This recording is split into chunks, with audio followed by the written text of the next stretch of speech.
Bueno, buenas noches. Vamos a seguir con lo que estábamos compartiendo de la palabra de Dios, el libro de Mateo. Si gustan escuchar de sus lugares o pues sí, o acercarse como ustedes gusten. Vamos a seguir viendo lo que decía Jesús. Si recuerdan, el domingo antepasado compartimos acerca de cómo Jesús trae libertad a unos hombres y hace que unos, ¿se acuerdan? Unos cerdos se vayan hacia el mar y se mueran y todo, y el mismo pueblo que estaba ahí le dice a Jesús que si se va de ahí, pues realmente que si ya los deja en paz, prácticamente pues lo corren. Ellos estaban más preocupados por sus bienes materiales que por realmente la persona que estaba ahí con ellos. Entonces, vamos a seguir leyendo. Dice así: subió Jesús a una barca, cruzó al otro lado y llegó a su propio pueblo. Unos hombres le llevaron a un paralítico acostado en una camilla. Al ver Jesús la fe de ellos, le dijo al paralítico: ánimo, hijo, tus pecados quedan perdonados. Algunos de los maestros de la ley murmuraron entre ellos: este hombre blasfema. Cuando Jesús conocía sus pensamientos, les dijo: ¿por qué dan lugar a tan malos pensamientos? ¿Qué es más fácil decir: tus pecados quedan perdonados, o decir: levántate y anda? Pues para que sepan que el Hijo del Hombre tiene autoridad en la tierra para perdonar pecados, se dirigió entonces al paralítico: levántate, toma tu camilla y vete a tu casa. Y el hombre se levantó y se fue a su casa. Al ver esto, la multitud se llenó de temor y glorificó a Dios por haber dado tal autoridad a los mortales. Al irse de ahí, Jesús vio a un hombre llamado Mateo, sentado a la mesa de recaudación de impuestos. Sígueme, le dijo. Mateo se levantó y lo siguió. Mientras Jesús estaba comiendo en casa de Mateo, muchos recaudadores de impuestos y pecadores llegaron y comieron con él y sus discípulos. Cuando los fariseos vieron esto, le preguntaron a sus discípulos: ¿por qué come su maestro con recaudadores de impuestos y con pecadores? Al oír esto, Jesús le contestó: no son los sanos los que necesitan médico, sino los enfermos. Pero vayan y aprendan qué significa esto. Lo que pido de ustedes es misericordia y no sacrificios, porque no he venido a llamar a justos, sino a pecadores. Entonces podemos ver que Jesús está con sus discípulos. Al llegar al otro lado, llegó de una barca, se subió y cruzó el lago, y dice que llegó a su ciudad natal, que se llamaba Capernaum. Esta era su ciudad, donde él creció, donde él, pues la gente lo conocía realmente. Y dice que le llevan a un hombre paralítico, a un hombre totalmente paralizado del cuerpo. No podía caminar, no podía moverse, y se lo llevan en una camilla a Jesús, ¿verdad? Obviamente estos hombres que ya estaban, que le llevaron a esta persona a Jesús, sabían o tal vez habían visto lo que Jesús había hecho anteriormente, ¿verdad? Ellos tal vez habían escuchado de que Jesús había sanado a un leproso, o habían escuchado de cómo alimentó a 5,000 hombres, ¿verdad? Con unos cuantos pescados y unos panes. Pero en este momento ellos decidieron ayudar a su amigo, y no sé si era su amigo o su familiar, ayudar y llevarlo, ¿verdad? Llevarlo con Jesús, porque pues él solo cómo iba a llegar. Entonces dice ahí que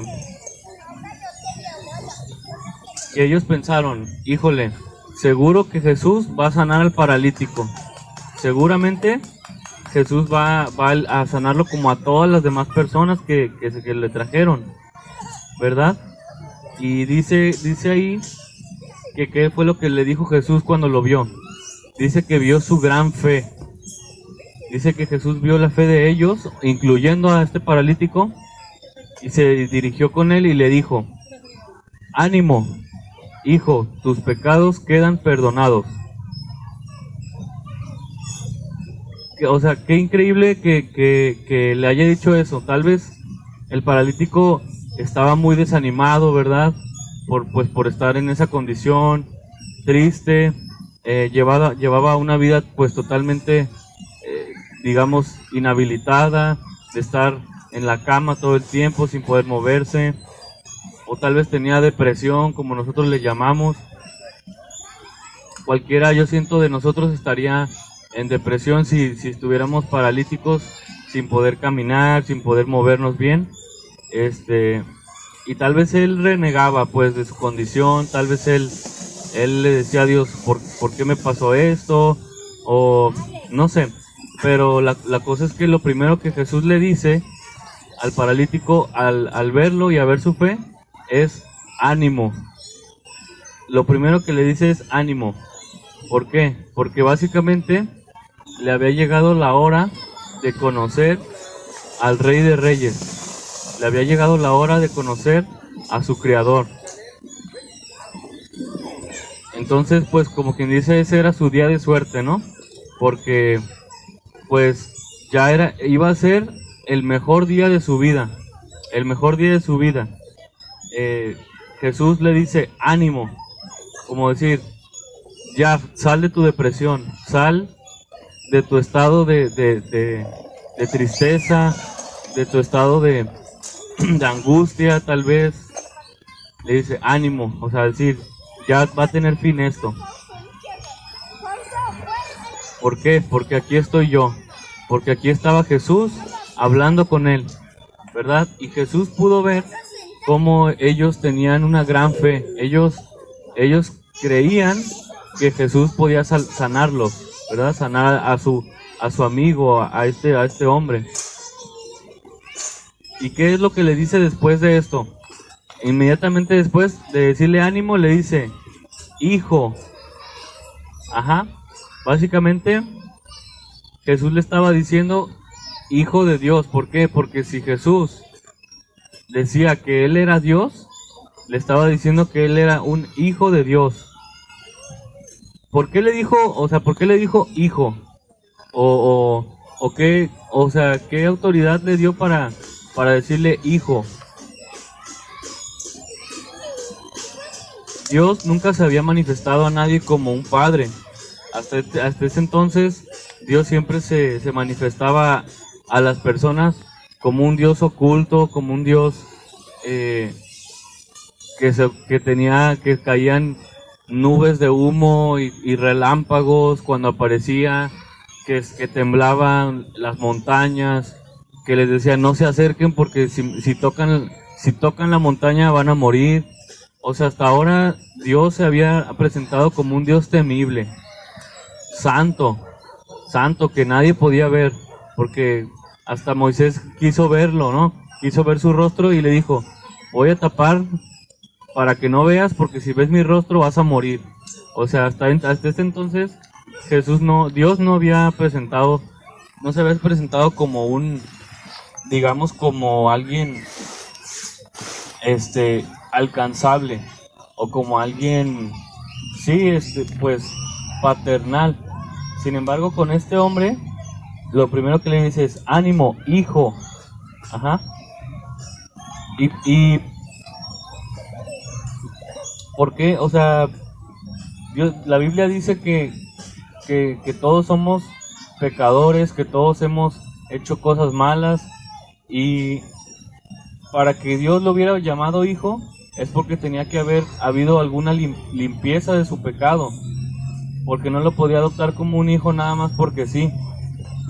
O sea, A nadie, ni a sus discípulos, Jesús les había dicho hijos. Sin embargo, a este hombre le dice hijo. ¿Y por qué? ¿Por qué fue? No fue porque estaba paralítico, como decir, me caes bien y mira, estás paralítico, te voy a decir hijo. No, realmente este hombre paralítico pues también tenía pecado, también estaba apartado de Dios, aunque estuviera en esa condición, no era un hijo de Dios como tal. Sin embargo, Jesús le dice hijo como si fuera una promesa, como una promesa de algo que iba a venir. Yo me imagino como una herencia, ¿verdad? Como si tuviéramos una herencia que está escrita así en una carta y que Jesús le dice hijo, pero que todavía no se puede cobrar hasta que Jesús muera, ¿verdad?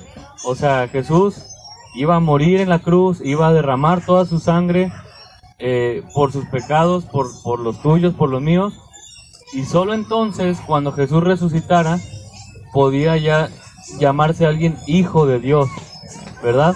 Entonces, yo siento que a él le dio como, digamos, un adelanto de lo que iba a pasar. ¿Por qué? Porque lo siguiente que le dice también es algo muy extraordinario. Le dice, ánimo hijo, tus pecados quedan perdonados. Tus pecados quedan perdonados. Es decir, recuerden que la única manera de perdonar los pecados era, ¿cómo? Haciendo sacrificios, ¿verdad?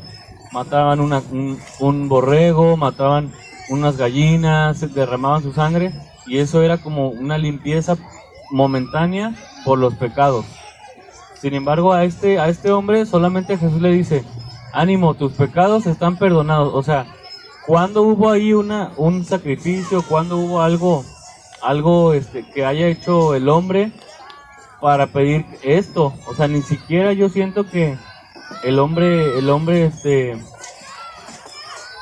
pensaba que pudiera pasar esto con él, ¿verdad? O sea, ¿dónde estuvo el ritual? ¿Dónde estuvo el sacrificio para que le perdonaran sus pecados?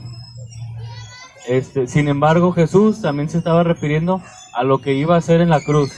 En la cruz Jesús pagó por todos nuestros pecados, pagó por nuestras iniquidades, pagó Él por cada cosa mala que hemos hecho y la puso a la muerte. Él derramó toda su sangre por nosotros. Y a eso se estaba refiriendo al perdón de los pecados que iba a venir cuando Él muriera y resucitara. ¿Qué pasa?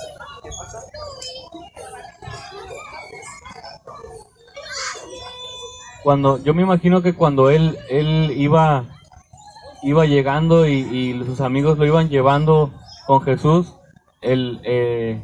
pues tal vez iban platicando, ¿no? O sea, ¿viste cómo sanó al leproso? ¿Viste cómo, o has escuchado que detuvo la tempestad, ¿verdad? La tormenta la detuvo con una palabra. O sea, tal vez ellos iban muy animados, con mucha fe, y tal vez le iban diciendo, oye, Jesús te va a sanar, Jesús te va a levantar de ahí, de esa cama de paralítico, o sea, vas a estar sano. Tal vez sus amigos lo iban animando. ¿Y qué pasa cuando llega y ve a Jesús? ¿Qué es lo primero que Jesús le dice? Ánimo hijo, tus pecados quedan perdonados. O sea, yo me imagino que era algo como que no se esperaba esta persona y dijo, pues, o sea, no sé si estuvo en shock, no sé si no entendió lo que pasó, pero yo creo que él iba por su sanidad, ¿no? Él iba para ser sano, para que lo levantaran de ahí. Sin embargo, Jesús no le dice nada acerca de esto, solamente le dice otra cosa que nada que ver con lo que él pedía. Entonces, pues esto es algo que nadie esperaba. De hecho, Jesús nunca lo había dicho a nadie. Esto nunca se lo había dicho a ninguno de los que había sanado ni nada. Es la primera persona a la que Jesús le dice, tus pecados están perdonados. Yo me imagino que hasta los mismos discípulos se han de ver sorprendido, ¿no? Y a decir, caray, eso es nuevo, ¿no? Eso no lo había dicho Jesús. Y yo te quiero decir que a veces, pues, si hay alguien que te lleva, que te anima a ir a Jesús, a escuchar de su palabra, a escuchar de Dios, aprecia eso, porque te están llevando con la persona que te puede dar algo que tal vez tú ni te imaginabas que necesitabas. O sea, esta persona, me imagino que en su mente estaba 100% el hecho de que quería ya salir de esa cama y salir corriendo y gritar que Dios lo había sanado. Sin embargo, tal vez él no, tal vez no pensaba, necesito que me perdonen los pecados. Tal vez él decía, esto es algo pues que no sucede, ¿verdad? O que solo sucede con las personas que entran al templo. No sabemos, pero lo más probable es que él no se imaginaba que necesitaba el perdón de sus pecados. Y en ese momento Jesús le hace notar, le dice, tus pecados, o sea, tienes pecados, pero ¿qué crees? Te son perdonados por mí, ¿verdad? Por mí, a futuro, como una promesa de lo que va a pasar en ese entonces, y ya pasó. Ahorita ya pasó que Jesús murió por nuestros pecados, que Jesús nos trajo libertad en la cruz, y que Jesús, básicamente nos dio la entrada a su reino. Y lo único que tenemos que hacer es poner nuestra confianza en Él.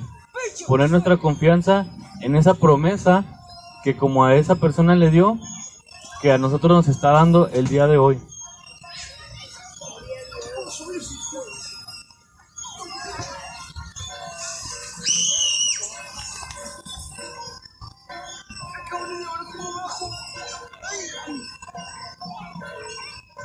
Así es que si tú estás escuchando esto, yo te animo el día de hoy, igual como a este hombre paralítico, te digo, ánimo, tus pecados pueden ser perdonados. Si tú pones tu fe en el sacrificio de Cristo, tus pecados pueden ser perdonados. Y si tú te encuentras con Jesús en lo íntimo, en tu cuarto, en nadie tiene que estarte viendo, tú puedes hablar con Jesús, tú puedes pedirle que te salve, tú puedes pedirle que te perdone y Él lo va a hacer. Él está ahí y Él quiere hacer esto. Ajá. Después de esto dice que algunos de los maestros de la ley murmuraron entre sí y dijeron, este hombre blasfema, este hombre está diciendo cosas en contra de Dios. Y pues hasta cierto punto tiene algo de lógica, porque en lo que dijo Jesús, de que yo te perdono los pecados, básicamente estaba diciendo que Él era Dios. Básicamente estaba diciendo, yo tengo autoridad de perdonar pecados. Es lo que estaba diciendo en ese momento. Y de acuerdo a la ley judía, solamente Dios podía perdonar pecados. Nada más, únicamente.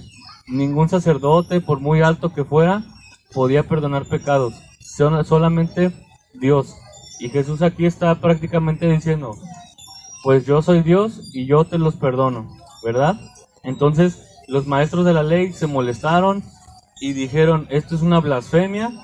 Una blasfemia es decir algo en contra de la divinidad de Dios, ¿verdad? Y Jesús, sin embargo, Él conocía los pensamientos de ellos. Jesús conocía, pues sabe todo, digamos, porque es Dios, pero conocía ahí sus pensamientos y le dice, ¿por qué dan lugar a tan malos pensamientos? O sea, ¿por qué piensan tan mal de mí? Ajá. Dice, o sea, están pensando, luego pensaron que Jesús era un blasfemo. Luego lo catalogaron, ¿por qué? Porque ellos se creían muy rectos, se creían muy preparados en las escrituras, y luego lo catalogaron como alguien, prácticamente alguien loco, alguien desquiciado, por decir eso. Ajá. ¿Por qué? Porque solamente Dios puede perdonar pecados. Y este es el propósito por el cual Jesús no sanó inmediatamente al paralítico. ¿Por qué? Porque si lo hubiera sanado inmediatamente, tal vez le hubieran dicho, mira, hizo un milagro, ¿no? O sea, hizo un milagro, y pues es un gran hombre, es un gran profeta, o es un gran maestro, no sé, milagroso, y hasta ahí. Sin embargo, Jesús quería dejar muy en claro que él no era un hombre más, que él era realmente el Hijo de Dios, y que no ha habido nadie que ha pisado esta tierra como él. ¿Por qué? Porque Dios mismo se hizo hombre y vino en la forma de un bebé y nació de una mujer llamada María y vivió una vida en esta tierra en un cuerpo de hombre. Ajá. Jesús era 100% hombre y 100% Dios. Él era 100% Dios. Entonces, él quería dejar muy en claro que él tenía toda la autoridad como Dios de perdonar pecados. Y les dice, y les pregunta, ¿qué es más fácil? ¿Perdonar pecados? O sea, decir, tus pecados quedan perdonados, o decir, levántate y anda. Como diciendo, o sea, esto es algo imposible de hacer para un hombre. Esto es algo que ningún hombre puede hacer. Sin embargo, para mí es fácil, porque yo soy el Hijo de Dios. Entonces, en ese momento, Jesús le dice al paralítico, levántate, toma tu cama y vete a tu casa. Ajá. Le dice, vete a tu casa. Y el paralítico, al instante, se levanta y se va a su casa. Ajá. ¿Para qué? ¿Para qué hizo esto al final? Pues para probar que efectivamente lo primero que le dijo era real. O sea, realmente sí perdonó sus pecados. Realmente no fueron solo palabras, como que le dijera, te perdono tus pecados. Gracias. No, o sea, realmente al sanar al paralítico y decirle, vete a tu casa, y hacer ese milagro tan increíble, confirmó lo que le había dicho anteriormente de los pecados, ¿verdad? O sea, ahí para que no cabiera la menor duda de que él era el Hijo de Dios y de que él era un ser divino. Entonces, la Biblia dice que si tú quieres conocer a Dios, que si tú quieres conocer cómo es Dios, veas a Jesús. Si tú quieres saber qué piensa Dios, cómo reacciona Dios, veas a Jesús. Porque Jesús dice que es la imagen exacta de Dios. Jesucristo es la representación exacta y fidedigna de cómo es Dios. Todo lo que dijo Jesús, todo lo que hizo y todos los sentimientos que mostró de ira, de amor, de compasión, de tristeza, también Dios los tiene. ¿Por qué? Porque Jesucristo es Dios. Entonces dice que al oír esto y al ver que el hombre paralítico se levantó y se fue a su casa, dice que la multitud que estaba viendo esto se llenó de temor. O sea, imagínense ver un milagro de ese tamaño, que hay alguien postrado, que toda la vida la gente lo ha conocido como alguien que no puede caminar, que no puede moverse, que está paralizado, y de repente se levanta y se va a su casa y agarra su camilla y se va solo. O sea, es un milagro pues muy, muy, muy espléndido que básicamente les causó temor, dice ahí, les causó miedo. O sea, decir, ¿cómo puede ser que Dios le haya dado este poder a alguien? Y dice, ¿cómo puede ser que se lo haya dado a los mortales? Obviamente, pues Jesús era un mortal, pero también era Dios, ¿verdad? Entonces, ellos presenciaron algo que estaba más allá de sus habilidades, más allá de su comprensión, y por eso dice que pues alabaron a Dios, pero como diciendo, no entendimos qué pasó, ¿verdad? que dice, no entendimos lo que pasó aquí, pues, pero vamos a alabar a Dios. Después de esto dice que al irse de ahí Jesús vio a un hombre que se llamaba Mateo, que estaba sentado en la mesa de recaudación de impuestos. O sea, prácticamente como el SAT aquí, ¿verdad? Y dice que al verlo ahí, lo llamó. En ese entonces los recaudadores de impuestos, pues no era como aquí, bueno, también aquí el SAT, pues no es muy bien visto, ¿verdad? Pero en ese entonces, como ellos eran esclavos del pueblo romano o eran subyugados, eran vistos como traidores o eran vistos como marginados. Dentro de los círculos judíos, ellos no podían entrar en las sinagogas, ellos no podían tener como los mismos derechos que un ciudadano judío, porque su palabra no contaba, porque eran vistos como traidores, como mentirosos, y de hecho la mayoría de ellos pues abusaba de su poder y les cobraban impuestos de más, dejaba familias en la ruina por llevarle el dinero a los emperadores romanos. Entonces ellos eran vistos pues como gente pues mal deseada, que que nadie le daba la bienvenida. Sin embargo, Jesús ve a Mateo que está ahí haciendo su chamba de recaudador y lo llama y le dice, sígueme Mateo. Y dice ahí que Mateo se paró al instante y lo siguió. O sea, Mateo hizo algo muy radical porque dejó realmente su trabajo, dejó su puesto, ¿verdad? Ellos tenían protección de los romanos, porque pues por lo mismo que eran mal vistos, dejó todo, digamos, su base o su plaza, si lo quieres llamar así, y siguió a Jesús. ¿Por qué? Tal vez Mateo ya había escuchado de los milagros que Jesús había hecho, ya había escuchado Mateo de las sanidades, de que había un hombre que se decía a sí mismo llamarse Hijo de Dios. Entonces, Mateo, al ser llamado por Jesús, arregló sus prioridades y dijo, ¿quién es más? ¿Jesús, que es el Hijo de Dios, o el César romano? Y Mateo se decidió por Jesús. Se levantó y se fue y dejó todo por Jesús, por seguirlo.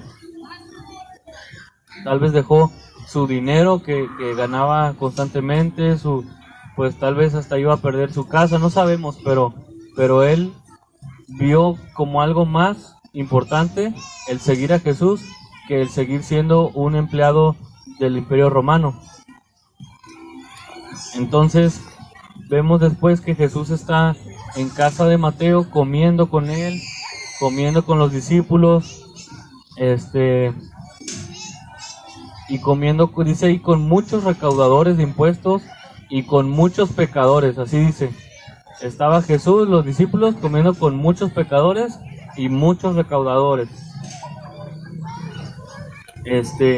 No especifica ahí qué clase de pecadores, pero obviamente pues me imagino que ahí había, no sé, ladrones, había, no sé, hasta asesinos, gente de malas prácticas, ¿verdad? Y al ver los maestros de la ley que Jesús estaba allí comiendo con ellos, que Jesús estaba conviviendo con ellos, se indignaron y le preguntaron a los discípulos, oye, ¿cómo es que tu maestro está comiendo con pecadores, que está comiendo con cobradores de impuestos?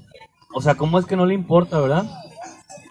Y al oír esto Jesús, lo que le responde es, no son los sanos los que necesitan médico, sino los enfermos.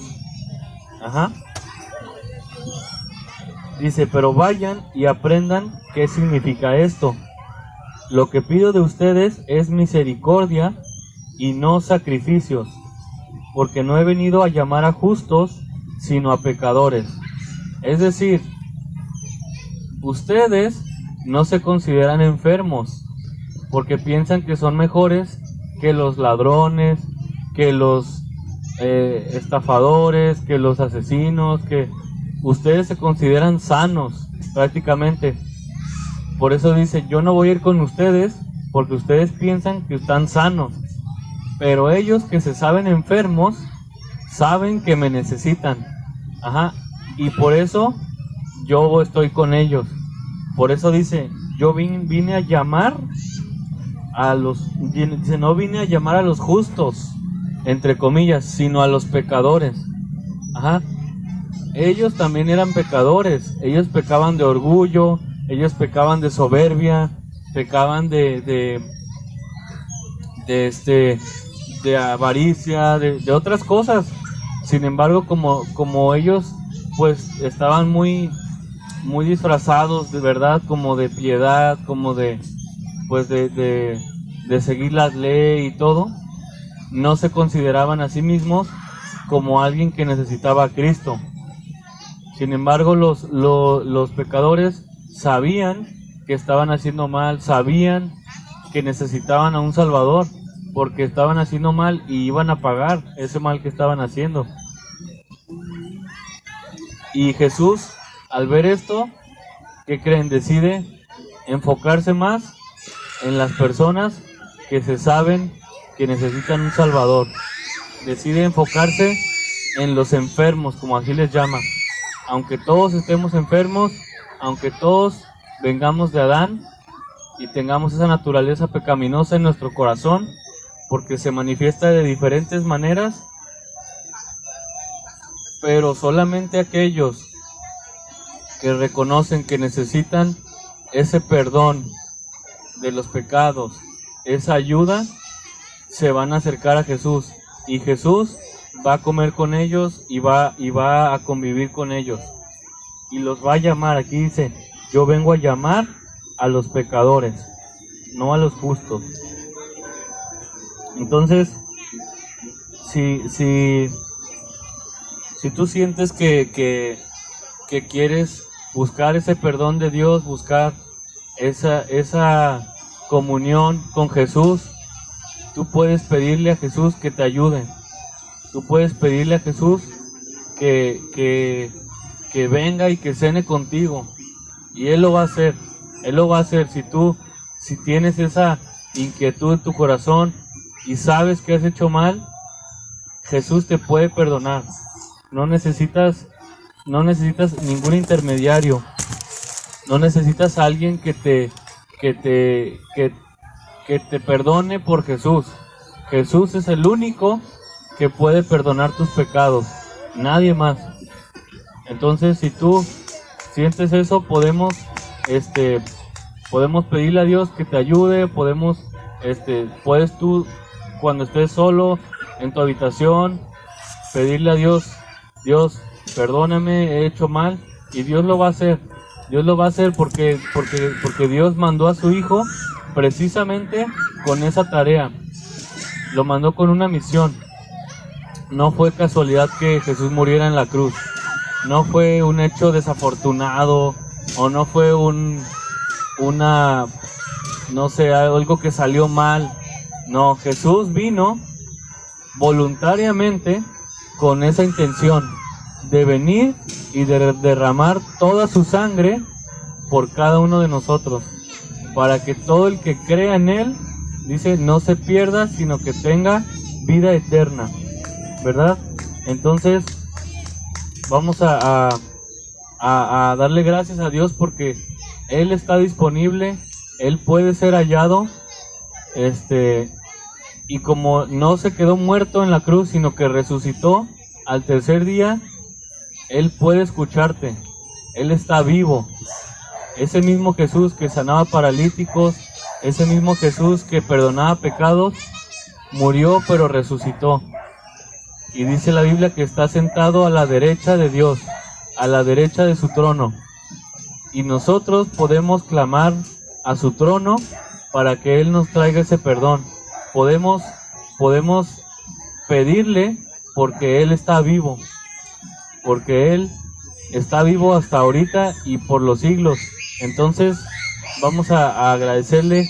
Gracias, Jesús, porque tú nos nos salvaste en la cruz, nos trajiste perdón de nuestros pecados, aunque tal vez a veces no sabíamos que necesitábamos ese perdón. Sin embargo, tú conoces todos los secretos de nuestro corazón, tú conoces cada uno de nuestras faltas y tú dices que si nosotros te pedimos perdón, tú nos vas a perdonar. No se necesita de hacer nada, de hacer, por eso les dice ahí, no se necesita sacrificios, sino misericordia. No necesitamos hacer sacrificios porque tú hiciste todos los sacrificios, el sacrificio de la cruz, que fue el sacrificio completo por el perdón de toda la humanidad.